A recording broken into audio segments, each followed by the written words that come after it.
నమస్తే welcome to our channel నేను మిషాలి AP మధ్య కుంభకోణంలో కీలక మలుపులు తిరుగుతుంది మనం చూస్తూనే ఉన్నాం మరి ముఖ్యంగా చూసుకుంటే ఇప్పటికి అరెస్ట్ అయిన వాళ్ళు గోవిందరాజు కావచ్చు ధనుంజయ రెడ్డి కావచ్చు ఇటు దిలీప్ కుమార్ కావచ్చు ఇలా అనేక రకాలుగా పేర్లు అయితే నమోదై ఉన్నాయి మరి ముఖ్యంగా చూసుకుంటే వీళ్ళైతే విజయవాడ ఏసీపీ కోర్టులో లోతుగా విచారించే అవకాశం కూడా ఉంది అయితే ఇక్కడ మనం ముఖ్యంగా ఇంకొకటి తెలుసుకోవాల్సింది చెవిరెడ్డి భాస్కర్ రెడ్డి అంటే మోహిత్ రెడ్డి వాళ్ళ కొడుకు అయితే ఆయన ఇప్పుడు విచారించే టైంకి రేపటికి ఆయనకి నోటీసులు ఇచ్చారు 25వ తేదీన అయితే సరే ఆయన కోర్టుకు వచ్చే అవకాశం ఉందో లేదో తెలియదు కానీ సో ఇప్పుడైతే ఆయన అజ్ఞాతంలోకి వెళ్ళిపోయారు తర్వాత ఇక ఆ పరిణామాలు ఎలా ఉండబోతున్నాయో ఎలా ఉంటున్నాయో తెలుసుకోబోతుంది స్టూడియోలో ఉన్నారు పొలిటికల్ అనలిస్ట్ శ్రీలీల గారు ఉన్నారు వారిని అడిగే కొన్ని విషయాలు మనం తెలుసుకుందాం నమస్కారం మేడం నమస్తే అంటే విజయవాడ ఏసీపీ కోర్టులో లోతుగా విచారించే అవకాశం ఉంది ఇక తర్వాత వాళ్ళు ఏం చెప్తారో తర్వాత ఇది ఇంకెక్కడికి వెళ్తా ఎంత దూరం వెళ్తుందో తెలియదు లిక్కర్ స్కామ్కు సంబంధించి మరి ముఖ్యంగా చూసుకుంటే చెవిరెడ్డి భాస్కర్ రెడ్డి కొడుకు మోహిత్ రెడ్డి తనకి నోటీసులు ఇచ్చారు అయినా సరే ఆయన అజ్ఞాతంలోకి వెళ్ళిపోయారని మనకు వచ్చిన సమాచారం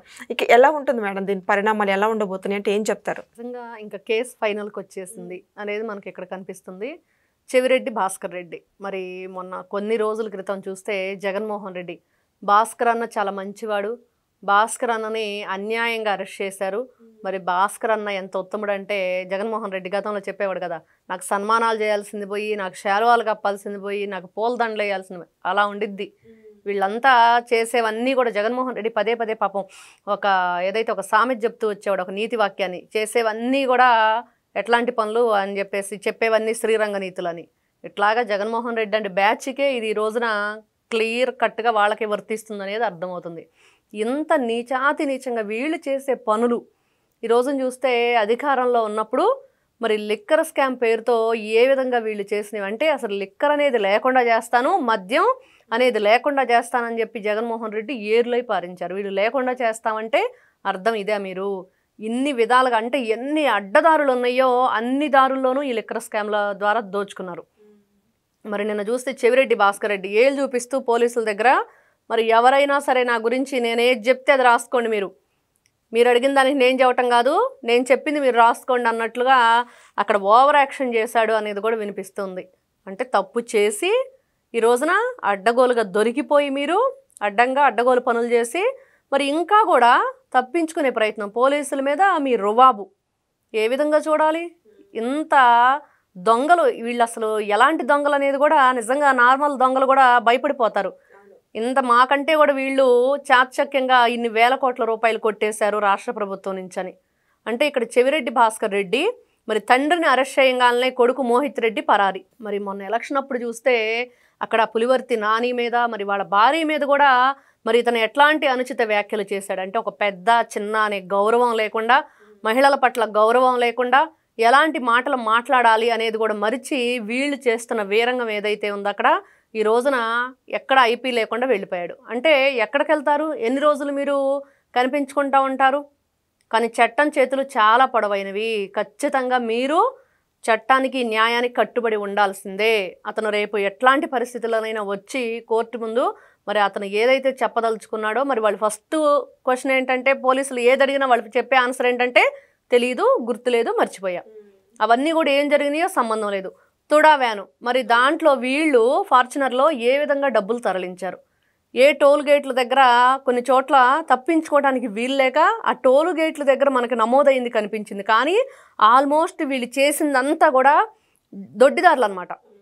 అంటే సీసీ కెమెరాలు లేని ప్లేసులు టోల్ గేట్లు లేని ప్లేసుల్లో మాత్రమే ఆ వ్యాను తిప్పుతూ హైదరాబాద్ నుంచి మరి ఏపీకి ఎన్నిసార్లు వీళ్ళు డబ్బులు ఏ విధంగా చేరవేశారు మోహిత్ రెడ్డి కీలక పాత్ర దీంట్లో పోషించాడు అనేది ఈ రోజున కనిపిస్తుంది అందుకనే తండ్రిని అరెస్ట్ చేసిన వెంటనే కొడుకు కూడా నోటీసులు ఇచ్చారు మరి ఈ రోజున అతను వస్తాడా మరి నోటీసులు మరి ఏ విధంగా స్పందిస్తాడనేది మరి ఈ రోజున ఎక్కడ కనిపించిన ఇప్పుడు ముడుపులన్నీ కూడా ఇతర రాష్ట్రాలకు వెళ్ళిపోయాయని పెట్టుబడులు పెట్టుకుంటూ అంటే అధికారం ఇంకా నెక్స్ట్ మనమే అధికారంలో ఉంటాం కదా అన్నట్టు వాళ్ళు ముడుపులన్నీ కూడా ఇతర రాష్ట్రాలకి చెల్లించారు ఆఫ్రికా దేశానికి తరలించారనేది ఇప్పుడు మెయిన్ అదే కనిపిస్తున్నమాట ఇక్కడ ఎవరైతే రాజ్ రెడ్డి అసలు ఫస్ట్ డే 1లోనే నుంచి కూడా అతను చెప్పుకుంటూ వచ్చేది ఏంటంటే అసలు నాకేం తెలియదని తర్వాత చివరికి వచ్చేటప్పటికి అసలు ఎవరైతే లబ్ధిదారుడు ఉన్నాడో అతని పేరు చెప్తే నేను మళ్ళీ నాకు అదే చివరి రోజని ఏ విధంగా చూడాలి వీళ్ళని అంటే మీ ప్రాణ భయంతో మరి జన ప్రాణాలు పోయినా పర్లేదా జనాల ప్రాణాలతో మీరు అడ్డగోలుగా ఆటలాడారు కదా కల్తీ మద్యం తయారు చేసి జనాలు చచ్చినా పర్వాలేదు, మాకు డబ్బులు కావాలి, శవాల మీద ఆ పేలాలు ఏరుకుంటారు, చిల్లర డబ్బులు ఏరుకునే రకాలుగా వీళ్ళు ప్రవర్తించారు ఈ రోజున. ఇంత నీచానికి దిగజారిపోయి మరి వాళ్ళ ప్రాణాలతో మీరు ఈ విధంగా ఆటలాడి ఇష్టానుసారంగా వేల కోట్ల రూపాయలు దండుకొని అక్కడ ఏదో ఆహార శుద్ధి కర్మాగారాలంట, మరి ఇనుప ఖనిజ కర్మాగారాలంట, రకరకాల వాటికి మీరు కంపెనీలు పెట్టుకోవడానికి వేల కోట్ల రూపాయలు తరలించారు. ఏం చేయాలి వీళ్ళందరినీ?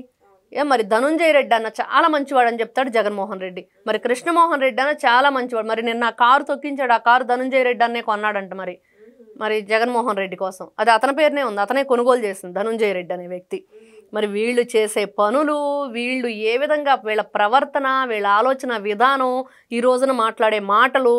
ఆ కారు తొక్కించింది కూడా ఏ అని చెప్పేసి ఆ వీడియో ఒరిజినల్దే కాదని చెప్పేసి రోజారెడ్డి గారు మాట్లాడే మాటలు, అది ఏ కాదని ఆవిడ నిరూపించగలిగిద్దా? నిరూపిస్తే గనక మరి ఆవిడ అది ఏ కాదు అని చెప్పి తేలితే మరి ఈ రోజున ఆవిడ పోలీసుల ముందు లొంగిపోయితే చేసినవన్నీ నేను తప్పు ప్రచారం చేశాను, మరి నేను కూడా దీంట్లో ఎవరైతే ఖైదీలను నేను రక్షించడానికి ప్రయత్నం చేస్తున్నానో నాకు కూడా బాగుందని ఒప్పుకునిద్దా? ఇన్ని విధాలుగా వీళ్ళు రాష్ట్రాన్ని సర్వనాశనం చేయడానికి కంకణం కట్టుకొని ఇంకా 5 సంవత్సరాలు సరిపోలేదు, మేము ఇంకా ఇదే పనిలో ఉంటాం, ఈ విధంగానే చేస్తాం అన్నట్లు తప్పించి ముఖ్యంగా ఈ మద్యం కుంభకోణం ఏదైతే ఉందో మరి అంతిమ లబ్ధిదారుడు మొన్నటి వరకు కూడా ఈ ప్రణయ్ ప్రకాష్ అనే వ్యక్తి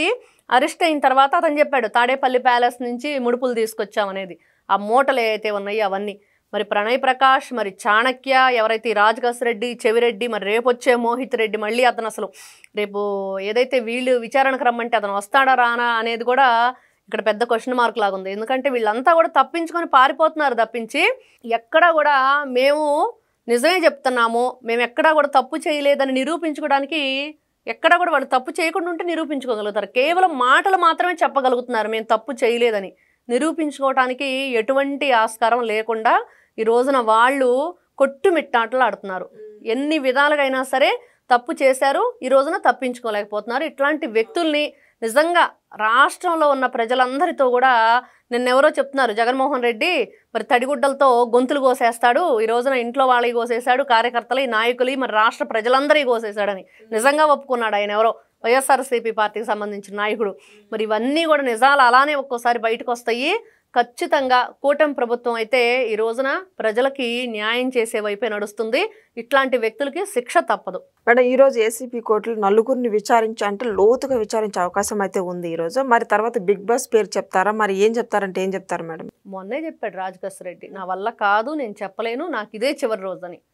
మరి ఈ ప్రణయ్ ప్రకాష్ అనే వ్యక్తి అంతో కొంత మొన్న చూసినట్లుగా చెప్పినట్లుగా మరి తాడేపల్లి ప్యాలెస్ ఏదైతే పేరు చెప్పటం మరి ఇతని ద్వారా వస్తుందా? మరి మోహిత్ రెడ్డి అరెస్ట్ చేసిన తర్వాత విచారణలో అతను చెప్తాడా? మరి చెవిరెడ్డి భాస్కర్ రెడ్డి కూడా చెప్పే వ్యక్తి కాదు. ఆయన నిజంగా చాలా కరుడుగట్టిన తీవ్రవాది అన్నట్లుగా ఆయన ధోరణి మనకు అక్కడ కనిపిస్తుంది.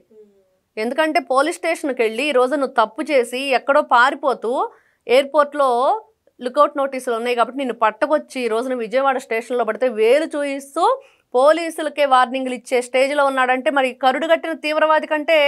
అన్యాయంగానే కనిపిస్తున్నాడు అతను. అంత ఘోరంగా ఉన్న వీళ్ళు మరి ఇంత చిన్న నార్మల్ విచారణలో చెప్తారా? మరి వాళ్ళకు తగిన ట్రీట్మెంట్ ఇస్తేనే వాళ్ళు చెప్తారా అనేది మరి పోలీసులకు అర్థమై ఉండిద్ది ఈ పాటికి. Thank you madam. నమస్తే.